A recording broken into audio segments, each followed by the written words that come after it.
Olá, caríssimos e caríssimas. Eu sou o professor Daniel Ramos. Nesta última lição deste trimestre, vamos aprender que não podemos perder a esperança no céu em meio ao sofrimento e às tribulações desta vida. Essa esperança é a fonte da nossa força que os fiéis que se apegam em Jesus Cristo.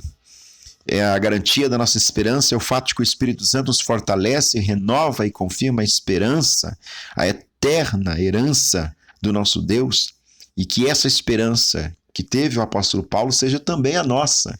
E é com essas palavras que eu abro esse último vídeo a respeito da 13ª lição, a gloriosa esperança do apóstolo, desejando a você um feliz 2022, cheio da presença de Deus, cheio da prosperidade do Senhor, da cura, da saúde, da presença, do companheirismo, enfim, que tudo que você colocar a mão em 2022 seja repleto da realização e confirmação do Senhor. Queremos agradecer a Deus pela vida do maravilhoso pastor Elienay Cabral, que nos proporcionou aqui, nesse 4º trimestre, essa relevantíssima lição sobre o apóstolo Paulo. Que o Senhor continue dando vida e saúde ao seu servo para ele nos dar mais e mais textos como estes. No meu consentimento, foi a melhor revista de escola bíblica dominical do ano, se comparado todos os trimestres, tanto de adulto como de jovens, incomparavelmente o mais relevante, o melhor texto que a CPAD publicou este ano, em matéria de escola dominical para adultos e jovens. O autor vai trabalhar aqui um textual em 1 Tessalonicenses 5:8. Mas nós que somos dos dias, sejamos sóbrios, vestindo-nos da couraça da fé e o amor, e tendo por capacete a esperança da salvação.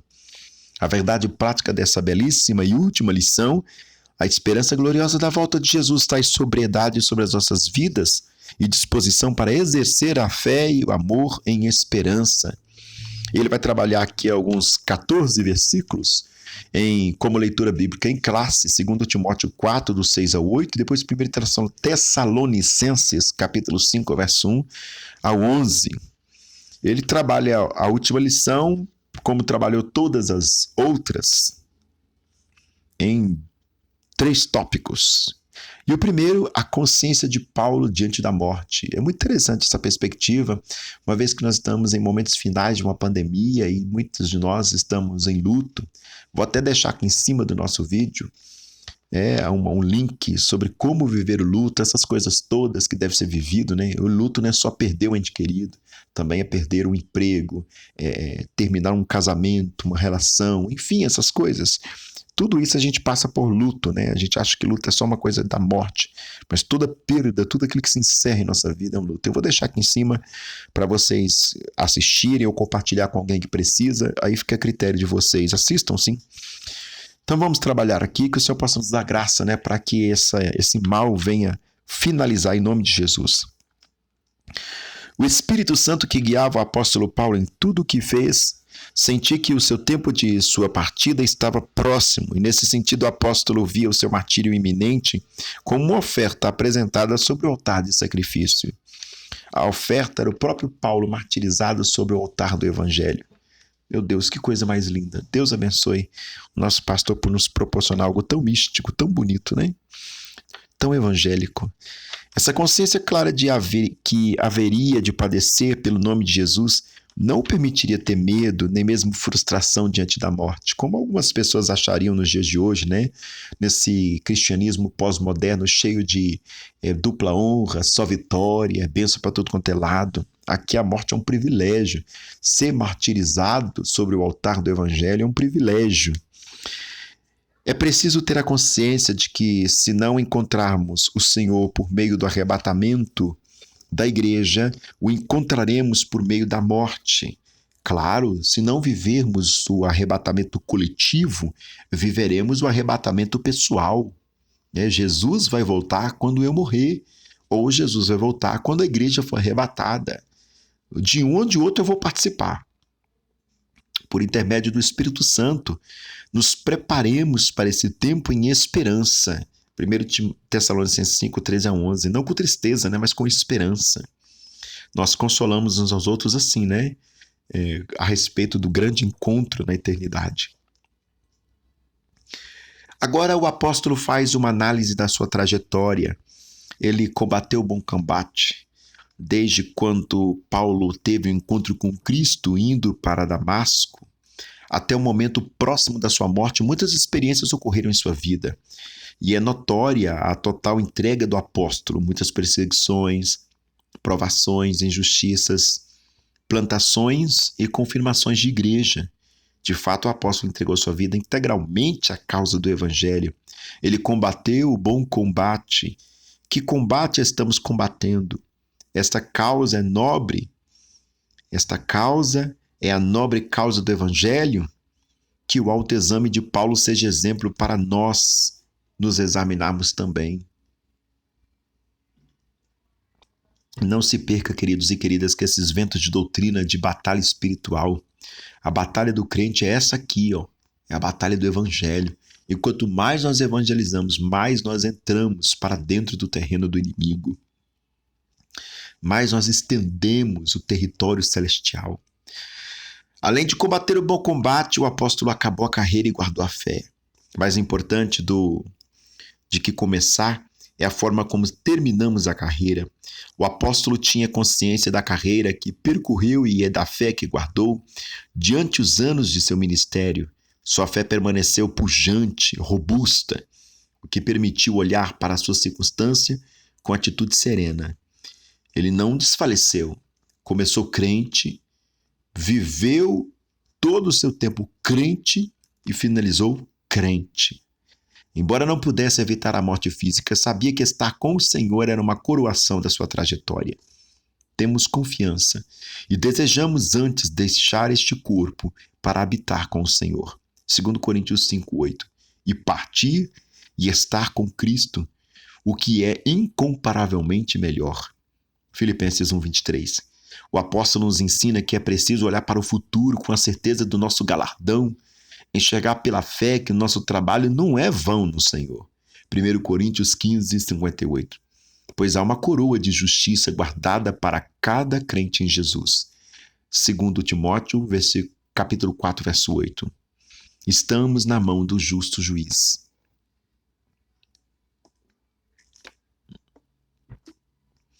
É necessário nós adentrarmos, né? Eu estava assistindo a pastora Joyce Meyer uma vez ministrando, logo quando passava pregações dela no canal 21, a Rede Super, nem sei se passa mais, muitos anos atrás isso, e uma coisa pegou no meu coração, quando a pastora Joyce Meyer disse que Jesus morreu na cruz pela alegria do louvor que estava por trás dela. Isso me tocou de uma forma tão profunda que eu nunca vou esquecer essa expressão. Talvez eu nem lembre a mensagem, mas isso me tocou profundamente. Não é o sofrimento que era visto por Jesus, mas o louvor por trás do sofrimento. Isso é muito interessante. Ainda que a nossa vida aqui neste mundo pareça hostil, difícil, temos que ver o louvor que há por trás de toda essa dificuldade. Qual é a glória por trás de todo esse padecer? Segundo tópico, a doutrina bíblica do Senhor sobre a volta, a doutrina bíblica de Paulo sobre a volta do Senhor. A volta do Senhor em 1 Tessalonicenses.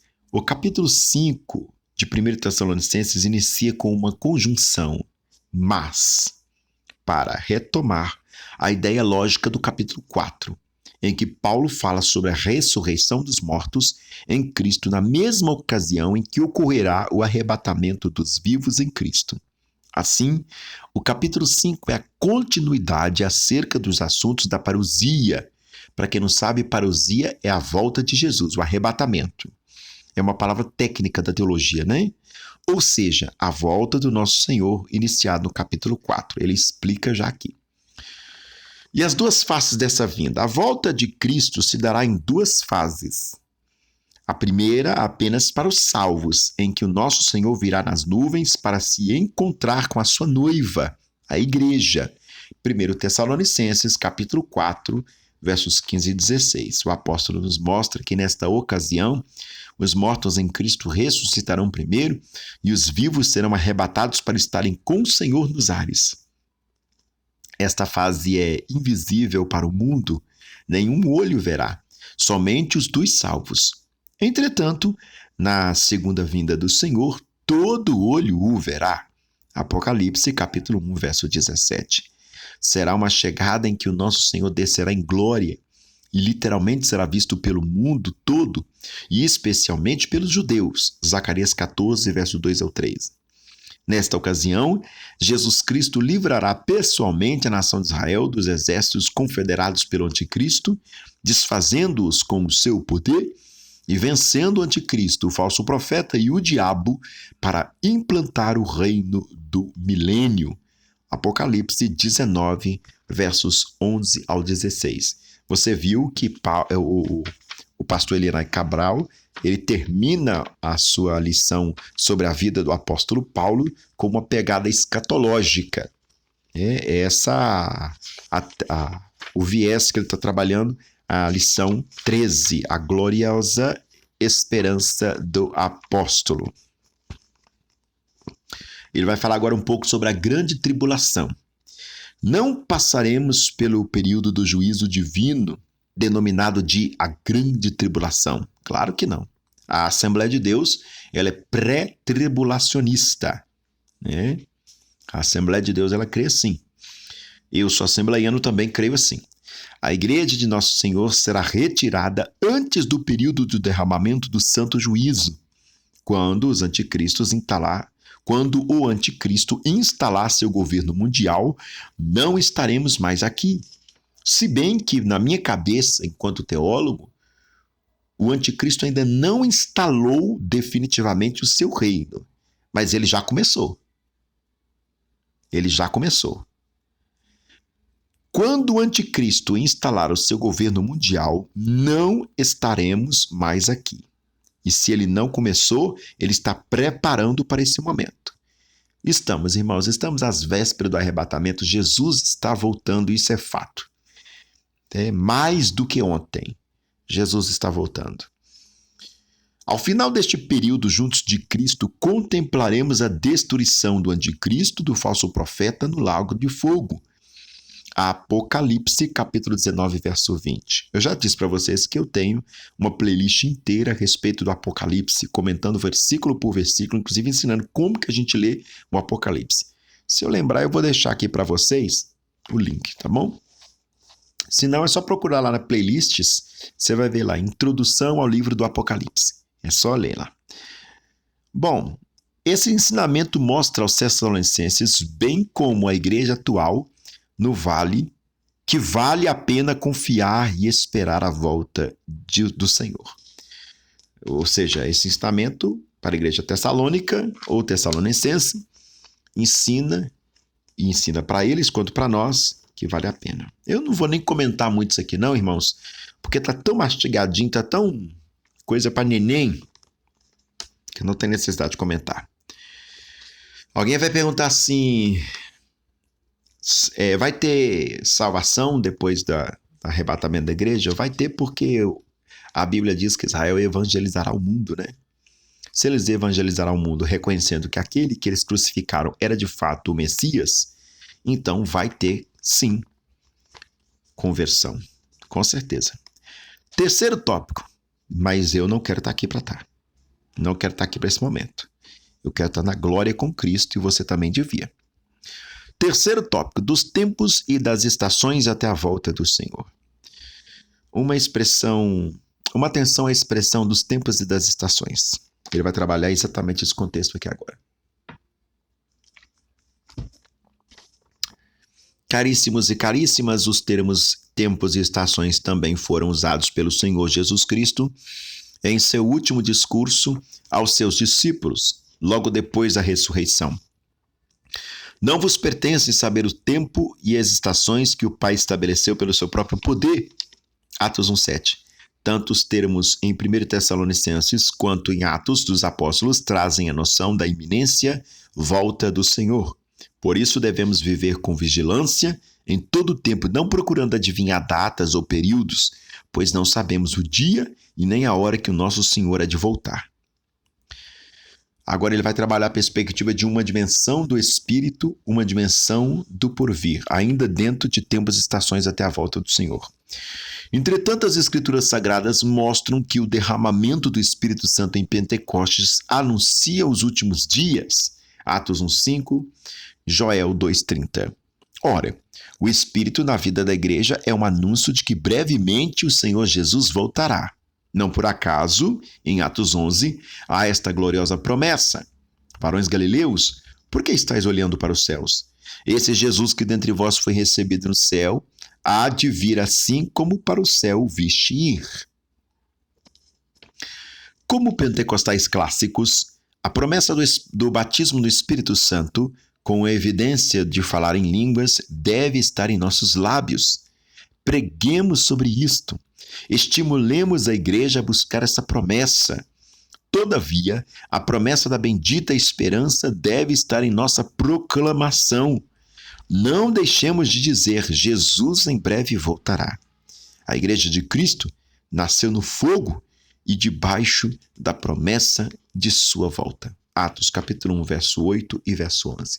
Sim, irmãos, como assembleiano legítimo, pentecostal clássico, eu prego, afirmo, reafirmo, confesso e ensino. Jesus salva, Jesus batiza no Espírito Santo, Jesus cura e Jesus breve voltará. Esta são a doutrina da igreja pentecostal. Amém. Concluímos. A bendita esperança de Paulo deve ser a nossa. Ao longo do ministério do apóstolo, somos estimulados a viver no Espírito e, ao mesmo tempo, em vigilância, preparando-nos para o encontro com o nosso Senhor. Que vivamos no Espírito, aguardando a bendita esperança. O Senhor Jesus pode voltar a qualquer momento para arrebatar sua noiva. Andemos, pois, no Espírito. Por quê? Porque aquele dia será um dia de surpresa. Ora vem, Senhor Jesus. Recapitulando nosso trimestre, em 3 meses nós aprendemos sobre o apóstolo Paulo, lições de vida e ministério do apóstolo dos gentios para a igreja de Cristo. Na lição 1, vimos o mundo do apóstolo Paulo. O autor, pastor Helena Cabral, vai contextualizar o que acontece no mundo paulino. Ele vai trabalhar agora a pessoa de Paulo na lição 2, né? Saulo de Tarso, perseguidor, ele antes da conversão. Na lição 3, ele vai trabalhar a perspectiva belíssima da conversão de Saulo de Tarso. Na lição 4, ele vai trabalhar a vocação de Paulo para ser apóstolo, porque uma coisa é conversão, na lição 3, outra coisa é vocação, na lição 4. Na lição 5, ele vai falar a temática da mensagem apostólica, que é Jesus Cristo e este crucificado. Na lição 6, o pastor Helena Cabral vai mostrar Paulo no poder do Espírito Santo. Na lição 7, vai mostrar a perspectiva do apóstolo como plantador de igreja. Na lição 8, vai mostrar o apóstolo Paulo como discipulador de vidas. Na lição 9, ele vai mostrar Paulo e sua dedicação aos vocacionados. Na lição 10, pastor Helena Cabral vai mostrar Paulo e seu amor por toda a igreja, né? Na lição 11, ou seja, se na 10 ele tem um amor pela igreja, na lição 11 vai mostrar ele um amor pela escritura, o zelo do apóstolo Paulo pela sã doutrina. E na lição 12, a coragem do apóstolo Paulo diante da morte, terminando com a 13, a gloriosa esperança do apóstolo Paulo. Ou seja, na lição 1, nós vamos ver o apóstolo Paulo em questão de o seu mundo, a sua pessoa enquanto perseguidor, a conversão e a vocação. Na lição 5, vamos ver o centro do seu pensamento pós-conversão. Na lição 6 até a lição 9, nós vamos ver Paulo em seus diversos ministérios, Paulo no Espírito, Paulo pela igreja, Paulo pelas vidas e Paulo pelos vocacionados. E da lição 10 até a 13 vai mostrar Paulo dentro da sua apostolicidade, da perspectiva de doutrina, até mesmo a fundamentação escatológica. E é assim que a gente termina esse trimestre. Muito bonito. Sou muito grato a Deus. Oremos para que o Senhor dê vida e saúde ao pastor Elianai Cabral para escrever mais lições tão relevantes como essa. Deus te abençoe. Eu te espero em 2022 nas lições bíblicas adultos, EBD, que o Senhor traga para nós aí revistas belíssimas. Eu estou sabendo que a primeira lição, o primeiro trimestre, vai falar sobre a Escritura. Que venha e nós estaremos aqui, firmes e fortes, até a volta de nosso Senhor. Beijo no coração. Deus abençoe sua vida.